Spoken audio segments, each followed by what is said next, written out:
What's up, guys? How's it going? I hope you're having a great day. And I'm really excited today to talk about this full moon and really just to bring up some of the things I've been talking to people about in Messenger over the last couple of days, because some of these topics are so awesome and maybe even confusing, maybe even scary. So, number one, so many people are healing their heart and healing things around their worth. And this is such a hard place to be because this is a very spiritual topic, but it's also a very material topic, because without knowing, without having this sense of worth within you, you're not going to be able to do what you're here to do, you know? And so much of doing what you're here to do is making the money that you're here to make and connecting with the people you're here to connect with and making money in those connections, you know, building and creating within those connections. And so the worth issue runs so deep, because as soon as I don't think that I'm worthy, or as soon as that is within my body subconsciously, I am going to be trying so hard to prove to myself and to everyone else and to life that I am worthy. And that would mean that inherently I have to see myself as someone who's not worthy of being here. And that, like, life would almost look at me as that, you know? And it's just simply not true. Like, if you are here, if you are alive, if you are breathing, if you are touching the earth today, you are worthy of being here, or you wouldn't be here. We are all so worthy of being here, being who we are, sharing who we are, saying what needs to be said. And if you feel like you're not, it's very easy to yell and scream and get mad at the people out there. But what it always looks like to me is that whatever they're saying husband does to them, their mind is the one doing that, right? So they're like, my husband just can't this. And I'm like, well, can you this without him? And so much of the time, the problem is within the person. They're like, oh, well, I guess somewhere I just can't this. And it's like, it does make it easier to do that when someone on the outside isn't so supportive. But at the same time, always going back to yourself. Why am I working 60 hours a week?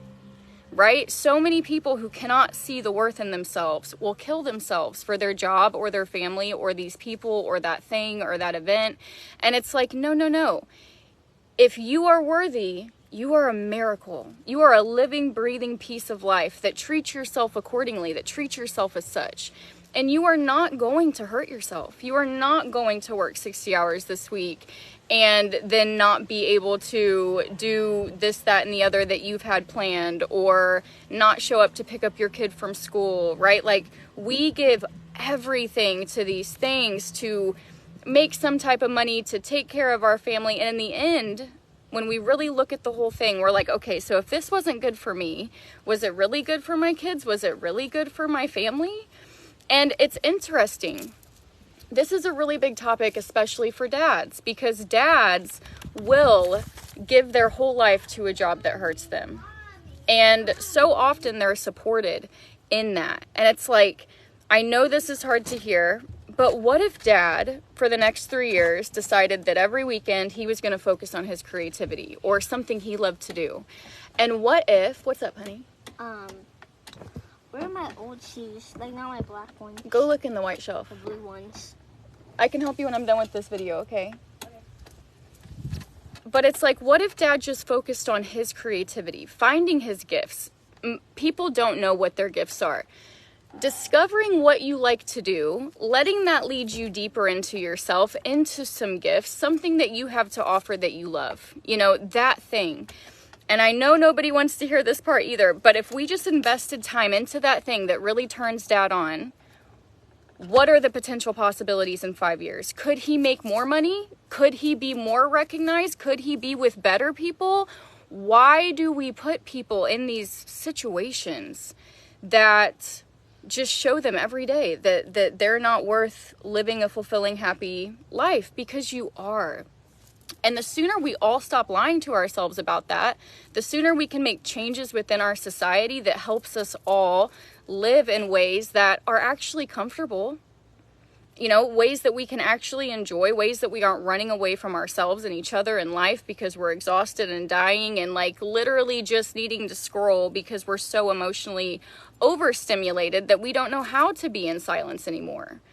And so it's like, it's time to like confront some of these hard things. And that pain is okay, because on the other side of that pain, right? Let's say that I'm a dad and I'm putting down this so that I can discover what I want. It's going to be painful to realize that I only did this because I thought, or I was told, or I was taught, right? Like, that's painful, but we can accept that. Doesn't mean that you're bad. Doesn't mean that you were wrong, right? Whatever you gained there, I promise you, it's going to come in handy at the next thing, or in your creativity, or within your family unit. And so nothing is to waste. It was all purposeful and good. And if we can just let it be that, and kind of look at that pain, accept that pain, let it be okay that we made a mistake, let it be okay that we want to try something new, right? If we can just allow this, I have faith that we are going to move and change our structures, and that things will look different over the course of years, you know, because we're shifting and we're changing internally. And as that happens, it will be impossible for our systems and the things that support us to not also shift and change. And so that's number one. Heart, worth, you are worthy, you're worthy of doing what you want, being around supportive people who love you, loving yourself, you know, creating the life that you want. If you don't think you're worthy, you're not going to let yourself relax or watch that show or go on that walk, right? Like, to even do something that you might like to do, you have to know that you're worthy of doing that. And so that can be a really hard thing. The next thing, it ties right in, and it's about withdrawal. A lot of people are seeing strange things happening with their relationships. Relationships leaving them, relationships coming towards them, different qualities happening here. For many of the people, they might have a relationship that they're in where they have felt unsupported, and they're seeing new relationship come in. And so that's wonderful too. What I want to say about all this is that we are in a place where life wants us to look at and accept our limitations. And what I feel is that the old will go and the new will come if we can just respond to life and be where we're at now. We don't have to be forceful or be spontaneous, quit my job right now, go to next job yesterday, right? Like, this thing can be like a natural flowy thing if we can just relax in this pressure-filled time. Everyone is full of pressure. Everyone feels like things are falling and they need to do something, move something, be something, change something. And so sink into that pressure and know that the things you do out there aren't going to do much about it, right? If we can accept the pressure, if we can accept where we are, we will start to see that movement happening. Because the first step of transcendence, transcending a limitation, is accepting it, right? A lot of people don't want to recognize problem. But until I recognize that I actually don't like this, I can't put it down and pick up that next thing, right? And so avoiding the problems, avoiding the limitations, that's not it. We have to be able to recognize it and let it be allowed, let it be okay. And from that point in time, once you've seen it, you'll see it unfold. You don't have to have big idea how, why, when, where, what, right? All you have to do is recognize it, and then you'll start to watch the movement happen for you. And so that's cool. It's like a little bit of bravery, the bravery required to look at the thing, and then the thing will start showing you what needs to be done with it. And so withdrawing where you're not supported, it's very simple. Be where you are, accept where you are. Spaces will open up for you to go somewhere new. Things will open up to say the thing that needs to be said. You know, times will change so that you can have the experience to close that chapter. Everything is working together to move us from where we are now to where we are going next. And I think that can be beautiful. And so if you're withdrawing, it doesn't have to be all on your shoulders. Relationships begin and end in their own timing. And it's perfect. You know, like everything that you have to give that person, everything they have to give you, it's valuable, beneficial, it's productive. And so we can let relationships move in their own timing, right? Like, I know I don't own anybody. I know that no one owns me. And I know that if someone is going to be better off with someone else, I want that for them. right? And I think that so many relationships that are within their integrity start at that right place. And if you can give the people in your life that grace, you're automatically internally giving yourself that grace that will help you move when you see that it's time for you to do so. Okay, meeting in energetic integrity. This is big changes happening with relationships right now because this is so much a part of the bargain. And so many people in marriages, relationships, they're confused because it's always looked like we need to do for each other. So it's like, I will do for you and you will do for me, and this is how we're going to be happy. And then if husband doesn't take out trash, I'm pissed, right? But that whole dynamic is going away. Not because we want it to, not because of any reason, because it's time. Because we're ready, because we've changed, and that doesn't work anymore. And so the place that it's going to is that I can be in relationship with you from a place of energetic integrity. And all that really means is that I love me, you love you, you take care of you, I take care of me, we can meet here in relationship.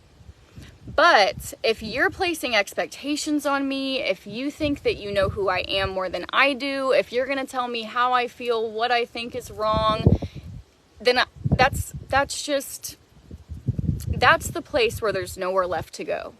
That is the place where so many relationships are meeting the ending, and it's not because the relationship was wrong or bad, it's because we're all meeting this change together. And the speed that we all go through this change and grab onto it and move with it is going to be different. And for a lot of people, it almost looks like there's waves that happen. And so maybe waves of people go through this change and it sparks the change in the next wave of people.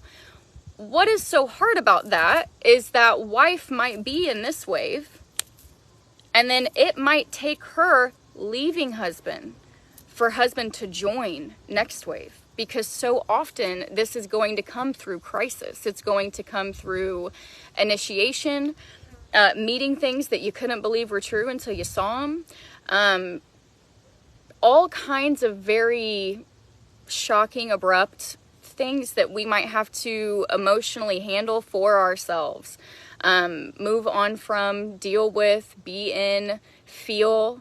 And so it can feel so hard. And that division, right, of one person being in one wave and one person being in another, that to me just looks like something that there can't be anything done about. You know, it's just an acceptance that we're all in our right place and moving at the right times. And that can be a good thing if we can love each other, you know, unconditionally and allow ourselves to make the choices that are best for us. If I can allow him to make the choice and I can make the choice, then we're all making the best choices for us. And to me, that is meeting in energetic integrity. That is meeting at a place where you are self-empowered. And you can bring your self-empowerment together as a team, you know, and form that connection. And as I'm coming into these types of connections, it's a very different thing. You know, I think that we're learning so much about ourselves alone and within relationship. We're learning about energy. We're learning about things that we haven't been able to measure yet as it comes into me, goes into you, leaves the planets.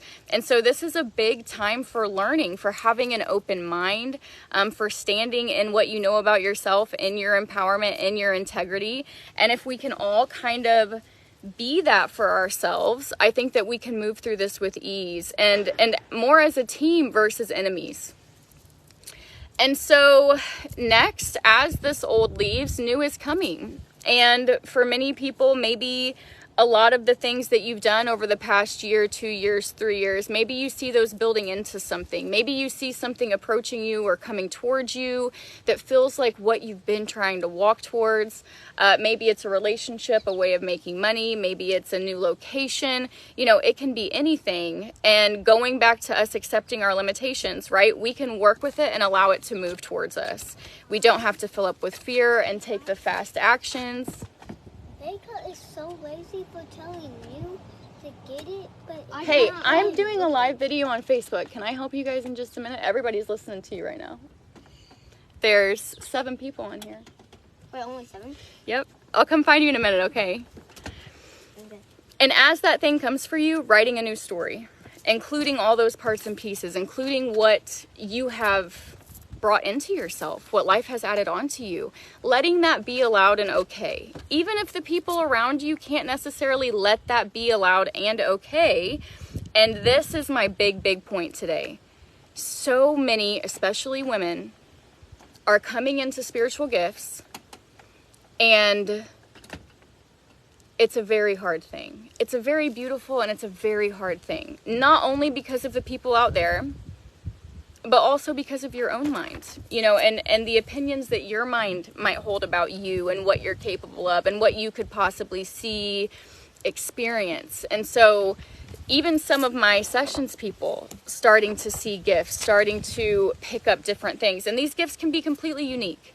You know, in my opinion, Jesus came here to share one message with us, and that is that you are the temple, you are the church.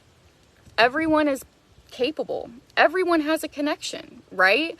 And as people find this connection in themselves, we have no idea what could happen for them or what their life could look like or how they could receive information. And so even for me, you know, receiving past lives, seeing things deeper than this lifetime, receiving things specifically from energy, from the weather, from the planets, you know, from people across the world. And that goes right back into us having an open mind, you know. And so if you are a woman who is coming into some weird times, some things to make note of. If your external navigation starts to get a little funny or glitchy, that's okay. I think that so much of the time when we're building this internal structure and learning this internal process and the way that it works, a lot of times the outside can start to look a little funny. And even things disappearing, you know, maybe technology acting kind of funny around you. Maybe other humans kind of acting funny around you. Maybe you struggle to make eye contact. Maybe you struggle to be around a lot of people or to go out and be at a big event, you know, or to go out with your friends or to go to dinner. And all of that is okay. Something I tell people, everyone who's coming into their gifts that comes to me, they want answers right now. And the hardest thing is that there's no answer, right? Like you can go to another female shaman, you can get Reiki, you can do this and you can do that, but none of that is going to give you what time is going to give you. And what time is going to give you is the ability to watch what happens as it happens, right? To see how it comes in. Write it down. Oh my gosh, I don't know what's real and what I made up. Okay, do that for 2 years and then see what happens. You know, like I get this thing, I'm with it and my mind cannot believe in it. And that's okay. Do that for a couple years and see what happens, right? Like we are slowing down. As we come into our natural energy, our natural connection, we are going to be moving in a different pace. And there is no book that you can read that's going to explain your connection to you and what happens when you connect to life. There is nothing that you can do to find out where you're going to be in 2 years or what your job's going to look like or if you're still going to have your dog, you know? And it's like you can develop the internal tools inside yourself just with time. Just with being calm through the time, just with being curious, just with writing it down, just by being with yourself and allowing it to be a process of discovery and something that could possibly be real. And as people around you cannot believe in it, that's okay.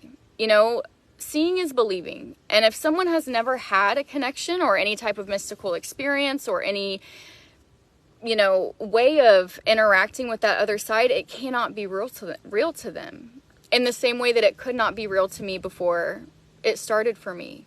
And so we have to have grace, right? We have to let everybody have a spot, whether you see it, you don't see it, you're in that, you're in this, like everybody is allowed because everybody is worthy.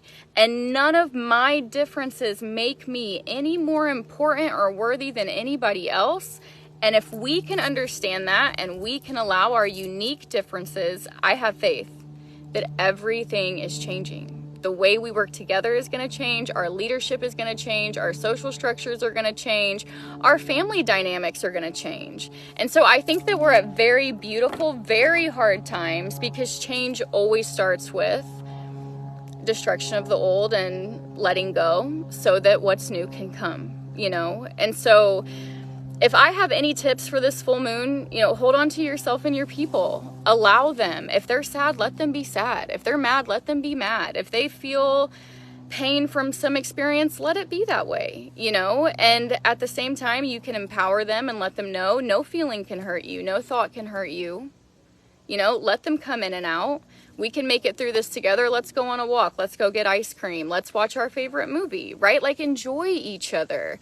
And if we can allow each other, if we can go through this however we need to, and we can love each other anyways, I think that we can have fun. And that it can be a time of, I don't know, the highest human potential in new ways. Definitely in terms of connection and possibilities. And so I hope you guys have an amazing, amazing day today. I love you, and I'll be back soon. Bye, guys.